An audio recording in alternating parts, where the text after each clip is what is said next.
A few days ago, the government announced that it was unable to make payments of its workers' salaries. This is what I want to talk about today. Kenya's economy is collapsing. How did this happen? As of today, April 2023, Kenya is essentially bankrupt. The government is unable to pay its bloated workforce. It's cutting down on social services. It's cutting down on developmental expenditures. And it's barely able to meet its external debt payments. This is because Kenya has run out of cash. At least 1 to 2 million Kenyans are falling back into poverty. There is growing anger and protests. Hunger is now becoming more commonplace as food prices soar. Thousands of Kenyans are going into personal bankruptcy, defaulting on loans they had taken, and they are getting auctioned. In fact, the fastest growing sector in Kenya is auctioneering houses. There is also increasing depression and suicide. How did we end up in this situation? At the end of 2012, going into 2013, the government of President Kibaki was about to leave office. And President Kibaki left Kenya without any debt whatsoever. And Kenyans elected a new president called Uhuru, who, as you very well know, this new president was an imposition upon the population, and the elite came together to push him to become the new ruler. And Kenyans complied and voted for him. This single decision was to have an unmitigated disaster upon Kenya. So Kenyans are reaping the fruit of what they sowed. President Uhuru created what has become the worst post-colonial government in Kenya's history. Every single decision that he made ended up sabotaging Kenya. Under Uhuru, Kenya went on a borrowing spree, borrowing huge amounts of money for absolutely useless projects. One of the biggest failed projects is the SGR railway from Mombasa to nowhere. This railway costed billions of dollars and was completely unviable from the first day. Building an entirely new railway where there was already a railway. It was not necessary, it was not called for. Many of the projects initiated by Uhuru's government were extremely overpriced. The cost of a kilometer of road went up by 3 times from the times of Kibaki, so that the same amount of shillings would build 1/3 of the road that under the previous government was costing. And the inflated price was due not only because of corruption, but also because of extreme mismanagement. Under Uhuru's government, Kenya went into an importation binge. Every single item that could be manufactured reasonably in Kenya was replaced by an imported item. Business after business, factory after factory shut down. Also under President Uhuru, the government initiated a project or a program of eliminating Africans from manufacturing. The KRA went around the country targeting Africans who had factories or were manufacturing anything that would be in competition with foreign manufacturers, and they would attack and shut down these businesses. The only people apparently allowed to manufacture in Kenya were non-Africans, Indians, Chinese, and Europeans, so that if a Kenyan African opened a factory producing an item that a foreign-owned company was manufacturing in Kenya, the government would target that African's factory. And perhaps the best example is Keroche Industries, which is a beverage manufacturer, which was in direct competition with Kenya Breweries, which is wholly owned by the British company called Diageo. So in order to protect Diageo, the government of President Uhuru went out of its way to destroy Keroche. Therefore, it is in this way that manufacturing share of GDP actually plunged under Uhuru, because that government pursued what are called Mzungu First policy or Foreigner First policy. Also under President Uhuru, Kenya launched a welfare state. Instead of encouraging productivity amongst the population, they encouraged receiving handouts. So the handouts that they were giving cost the treasury vast amounts of money. In fact, it was sterilizing potential capital that could be used in being invested. And what did the people do with the cash handouts? Well, the people simply imported more and more unnecessary stuff. So the money ended up going outside the country and not benefiting the country in any reasonable way. Under President Uhuru, the government of Kenya also invested in a new terminal at the airport. It was a very fancy, extremely overpriced terminal. And this was a very strange choice for investment, because less than 0.5% of the Kenyan population uses planes as transport. But perhaps the worst decision that President Uhuru made for Kenya was the corona shutdown, where he took instructions from the West to completely shut down the economy and put a curfew for many, many months. This guaranteed that the economy would collapse sooner or later. That decision was unprecedented and without any kind of justification. But this is not surprising because the elite that has ruled Kenya from the 1960s is a sellout traitor elite, and they exist solely to protect Western interests, and they take the instructions directly from London and Washington. In other words, Kenya is not ruled from Nairobi. All the important decisions are made in London and Washington. So once the decision for a total national economic shutdown was made in London and Washington, President Uhuru was only too happy to comply to keep his foreign masters happy. Under President Uhuru's government, theft by government employees exploded. Kibaki had been able to control the incredible corruption that Kenyans are capable of. But under the undisciplined government of President Uhuru, theft by government employees exploded. There were very little consequences on these thieves in government, and the anti-corruption authority was restrained in its response because it is individuals associated with the elite that were doing all the looting. Therefore, by the time Uhuru was leaving office after 10 disastrous years, the country was already showing signs of severe economic crisis. Kenya has a massive trade and budget deficit. This simply means Kenya spends more than it earns and imports more than it exports. This is the perfect recipe for disaster. And Kenya has been running this deficit for many years. And to make up for it, Uhuru's government borrowed left, right and center. But I have to give credit to Kenyans, because once they realized that Uhuru's government was out of control in terms of borrowing and wasting that money, Kenyans started protesting and even directly appealing to the IMF to stop lending the government money. But they didn't understand that the IMF and the West exist to cripple countries using debt. If they can get an irresponsible person to become the president, an incompetent person to become the president, they take advantage and use debt to control nations. Therefore, the IMF mocked and Western newspapers mocked Kenyans who are demanding that the West stops lending Uhuru money. But Kenyans did not have enough power to stop Uhuru from borrowing excessively. And the parliament, which is almost completely useless, raised the debt ceiling for Kenya to 10 trillion shillings, giving Uhuru the legal right to dig Kenya even more deeper into the debt hole. And unfortunately, Kenyans voted back all those MPs who had assisted President Uhuru in putting Kenya onto the path of economic collapse. April 2023, Kenya's GDP to debt ratio is 68%. Kenya owes $11 billion every year in debt payment. Kenya only has $6.5 billion in our reserves. In comparison, Oprah Winfrey has a fortune of $3.5 billion. One American woman has half the money that Kenya has in 2023. Without the debt, Kenya owes about $73 billion or 10 trillion shillings. It is important to note that Sri Lanka collapsed under a debt of $51 billion. So what is the way forward? What should the government do? And what is the government doing about this problem? The government has become very aggressive in collection of taxes. KRA is calling people, going around doing audits, pushing the population to give up more of their wealth to cover up for the mismanagement of the elite. From what we are seeing in the economy, it would appear that majority of people are complying with the demands of tax payment by the Revenue Authority.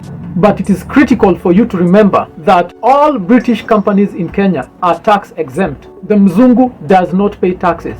This is because the government, the previous government and parliament passed a law exempting British companies from paying any taxes in Kenya for a quarter of a century. So while the government struggles to raise money to pay its own employees, the Mzungu doesn't pay tax. Don't forget that. Why? Because they are special. So why should you pay more tax? You are not special. And so they have to raise and pressure Kenyans to pay more taxes to cover up for what the British would have been paying but are not paying. The policy that is always pursued by the elite of Kenya is Mzungu first. Never forget that. Therefore, as the government ramps up pressure on Kenyans to pay taxes, the people feeling the most impact are small business. And many of them report that the administrative burden of filing and paying taxes takes a lot from their core business. It also reduces their capacity to reinvest in the business and have it grow. The other group that is largely targeted by the government are landlords. And the way they've structured the system is that landlords have to pay taxes on revenue, not profit. And the government doesn't allow landlords to write off their debt before paying taxes as in a normal business. In other words, if you built a house, a commercial property using loans, the loans have repayment and they have interest, right? So once you get tenants, you have to pay taxes on the revenues you're receiving from the tenants without being allowed to deduct the cost of putting up that building, or even to deduct maintenance, or even to deduct depreciation, or even to deduct wages of the people working there. So this has never been seen before anywhere in the world. In any business, you are allowed to remove your cost and you pay taxes on the profit, which is your real income, but not in Kenya. In Kenya, landlords are forced to pay taxes on the revenue. Now, what does this mean? This simply means that investing in real estate has become a very dangerous thing for very many people to do. So investors are losing their money left everywhere. When you look at the number of real estate companies that have collapsed, it's because of the taxation structure. And in addition, they also have to pay taxes on those loans. So you're being taxed on money you've received as a loan, and you're being taxed on this other end, on revenues rather than profit. So given this clump of government, many real estate companies have gone bankrupt. Many people who invested in commercial buildings have lost those buildings and have been auctioned off. In fact, there's a crisis of Kenyans getting auctioned off. When you just look at the newspaper pages, or you go to the website of these auctioneering companies, you'll clearly see that there's a crisis in the country because of the overtaxation of small business. And as small businesses go bankrupt, go out of business, the unemployment rate goes up. And this has the net effect of reducing the money in circulation. And once the money goes out of circulation, you get incredible poverty, because you start a small business, almost no one is coming to buy. Yet, they need the service, they need the product, but they don't have the cash to do it. Why? Because everyone is getting taxed to death. The other thing that the government is doing through the Central Bank of Kenya is that they are raising the interest rate. In other words, they are making the cost of money, the cost of capital, to go up. Now, what does this mean if you have a current loan right now? It means that your loan repayment is going up because the interest rate is going up. So the government is making every single wrong decision that would escalate the crisis rather than control the crisis. So you keep on wondering, these people who are making these decisions, are they actually educated and trained to do these jobs? And you'll discover that many of them are highly educated. So which brings about a very interesting question. How can someone who's an expert at doing something do it so badly? In other words, if you know how to ride a bike, can there come a time in your life when you don't know how to ride a bike? Because once you know how to ride it, you know how to ride it forever, right? It's a skill you never lose. So once you become a professor in economics and banking and finance and all those nice things, right? How can you consistently make such poor decisions? Where does the incompetence come from if the people who are making these critical decisions are fully trained? See, it doesn't make sense to me. It doesn't make sense. Why would CBK raise the interest rates? Why? Because that simply erodes investments and escalates the economic crisis.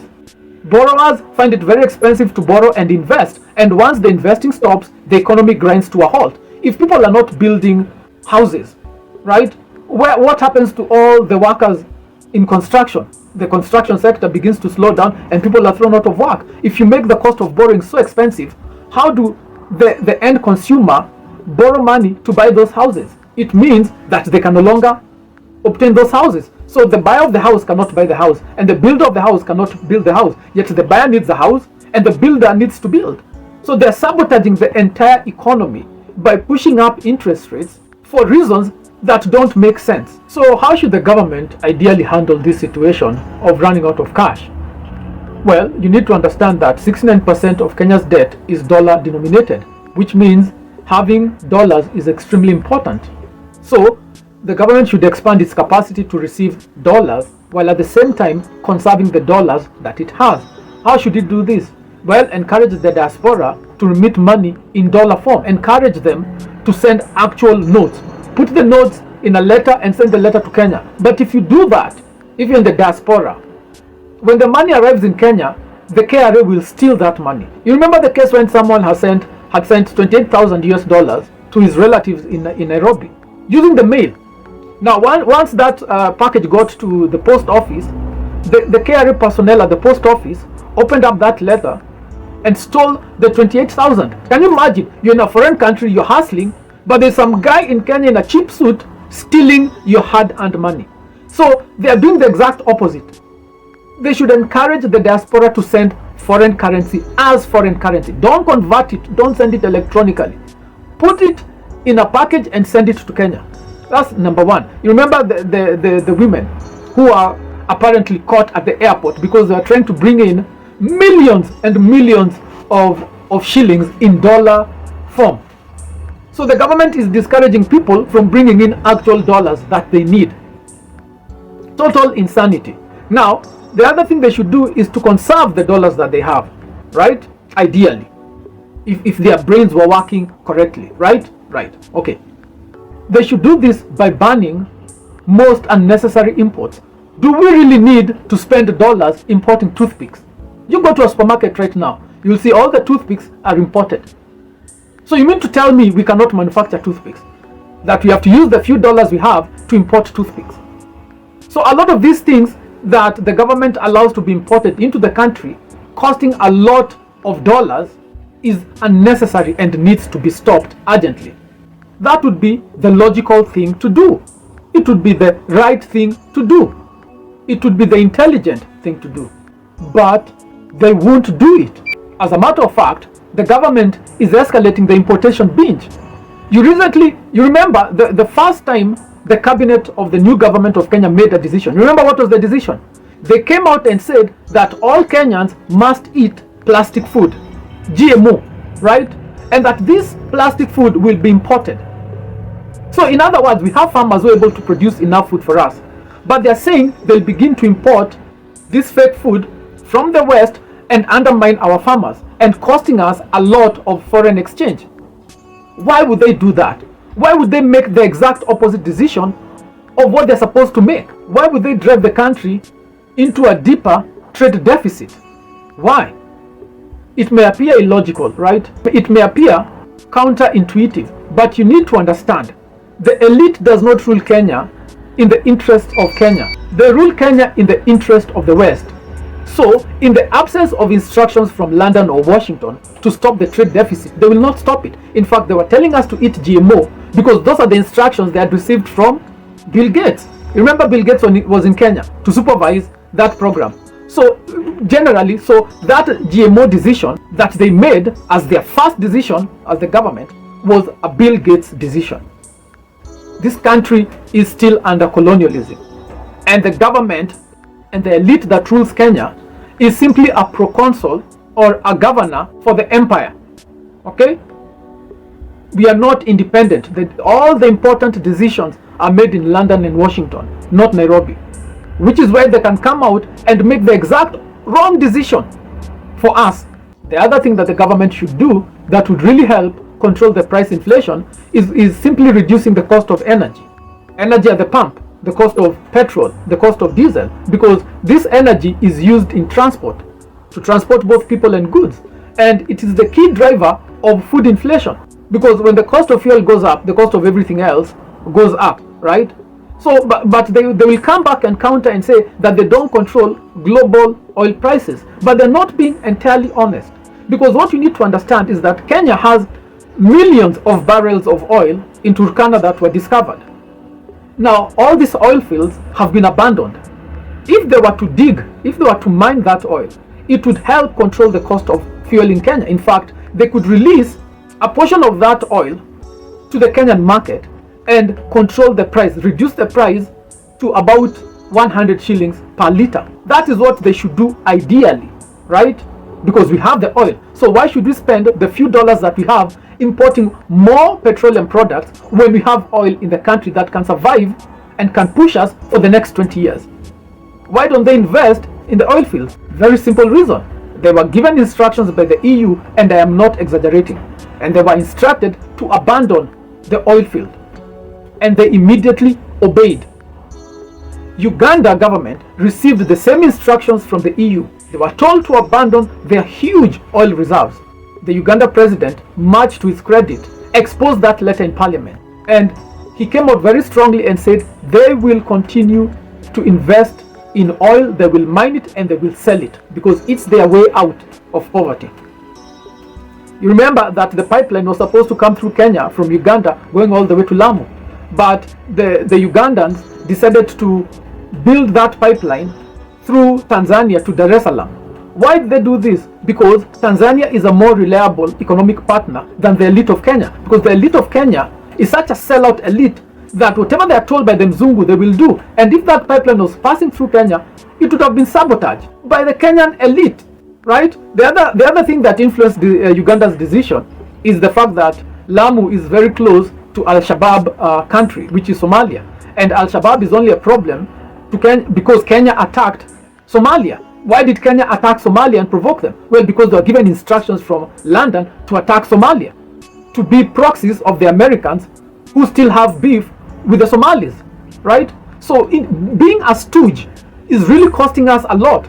So we are, because they're obeying the Mzungu, now we are getting involved in wars that we don't need to fight, sabotaging ourselves, shooting ourselves in the foot. But the elite's position is the Mzungu has to come first. Okay, these are called Mzungu first policies. Now, going back to the issue of Ugandan oil, and I know I'm digressing, Uganda and Tanzania partnered to build the oil pipeline going all the way to Dar es Salaam.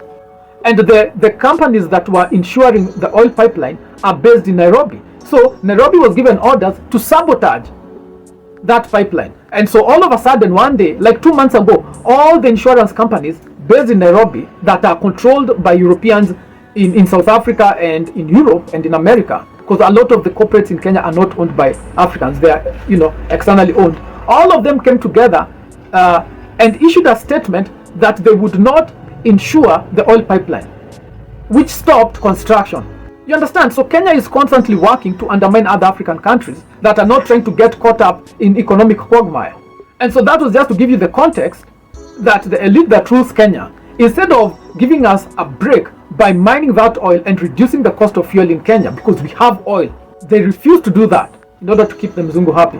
Which is why you had a few weeks ago the government of Kenya penned an agreement with Aramco and a UAE company to import massive amounts of refined petroleum products, which will cost us billions. Yet we have oil in the ground in Kenya. Instead of spending those billions building up our own oil industry, all that money is going to the Arabs, increasing our trade deficit and increasing our poverty. So due to this and other policies that the elite of Kenya is pursuing, the shilling has fallen by more than 20%. Inflation is at 9.2% per annum, which means every year you're losing almost 10% of the value of your salary. So in other words, if last year your salary was 100,000, this year it's lost almost 10%, which means it's 90,000 in terms of purchasing power. And next year it will be at 80,000. It keeps on reducing, right? And this is throwing millions and millions and millions of Kenyans into poverty, the poverty that they thought they had escaped. So in conclusion, Kenya is in a crisis, both a cash crisis and a debt crisis. The interest payments alone on Kenya's debt is more than $5 billion, which is more than enough to put up all the roads that they pretend they financed using that debt. Kenya has no money to pay government workers. Food prices have increased by more than 16%. Health and education outcomes are reducing every single term. And Kenyans of different ethnicities are increasingly becoming aware, are increasingly starting to unite as they begin to understand the scale of the disaster that is facing us. But given the wide ignorance of how modern economies work, most Kenyans don't know what to say or what to think. The people of Kenya are not above blame in this fiasco. One of the biggest reasons why we have a debt and cash crisis is the fact that Kenya does not have or produce enough tradable goods and services. In other words, the near total absence of manufacturing in Kenya means that the population largely will remain poor. And the population itself is responsible for this situation because Kenyans despise locally produced goods and always choose imports over locally manufactured products, which means that this self-contempt, this self-hatred has also seeped into the government. And we have seen historically KRA and other government agencies going around shutting down factories that enterprising Kenyans have opened. The most despised investor in Kenya is the factory owner, especially if they're an African. The Kenyans will not buy his goods, and KRA will do everything to shut down that factory. Therefore, as manufacturing share of GDP has plunged year after year, Kenyans are producing less wealth. Kenyans almost do not own any transnational corporation and prefer having foreign corporations dominate the market. You will not find any Kenyan brands going overseas or being famous anywhere, because Kenyans do everything in their power to avoid creating their own brands, preferring foreign brands. Kenyans are very proud of foreign brands and boast about the foreign brands in which they have spent their money. People boast about going to Kentucky Fried Chicken, but they will not boast when they go to a locally owned eatery. So in the absence of economic might that comes from creating transnational corporations, Kenyans as a population remain largely indigent and slum dwelling. So it is your fault that we are this poor. You did this to us through your purchasing decisions, through your lifestyle choices, and through your political choices. So as a Kenyan, don't sit there and pretend that you're a victim. You're not a victim. You're the source of this problem. 100%. You voted for Uhuru twice. So you did this to us. So stop pretending and blaming politicians. You are the problem. So this is the government's bank account in a nutshell. The government collects about 23 billion US dollars in taxes. Yet the annual budget is about 30 to 34 billion US dollars. At the same time, the debt payment is 11 billion US dollars, creating a fiscal deficit of more than 15 billion US dollars. This is the account of the government of Kenya. And it simply means that we are screwed.